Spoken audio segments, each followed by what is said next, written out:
এই যে হাসিনা পালায়ে যাওয়ার পরে শত শত মাজারে হামলা করলো, বিভিন্ন বাড়িতে করে হামলা করলো, সবাই কি বুঝাইছে? জিহাদ হবে, জিহাদ, না রে তাকবীর, আল্লাহু আকবার, হামলা করো, হামলা করো। এই যে জিহাদ, আসলে মানুষ তো মনে করছে আমি অমুকের বাড়িঘর লুট করে আসছি, আগুন টাগুন দিয়ে আসছি, ভাঙে চুরে দিয়ে আসছি, এটা জিহাদ হয়ে গেছে।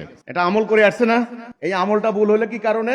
আকীদা ভুল হওয়ার কারণে। আসলে জিহাদ কেন, জিহাদের উদ্দেশ্য কি, জিহাদের মানে কি, এটা যাদের সামগ্রিক ধারণা না থাকবে, তাহলে জিহাদের নামে ধ্বংসাত্মক কার্যক্রম চলতেই থাকবে। মাঝখানে বদনাম হবে কিসের? ইসলামের বদনাম হবে, জিহাদের বদনাম হবে।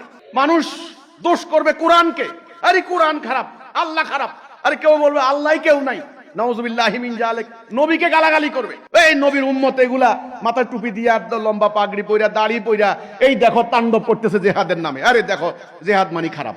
দেখেন, তাহলে আমলের আগে কি দরকার? আকীদা। আবার বলছি, আকীদা হতে পারে দুই প্রকার, ধারণা হতে পারে দুই প্রকার। একটা হচ্ছে রং, একটা হচ্ছে রাইট, একটা হচ্ছে ভুল, একটা হচ্ছে সঠিক। তাহলে আমল আগে না আকীদা আগে?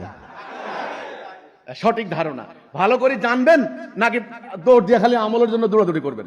ভালো করে জানবেন, কেন, কি জন্য, কি উদ্দেশ্য।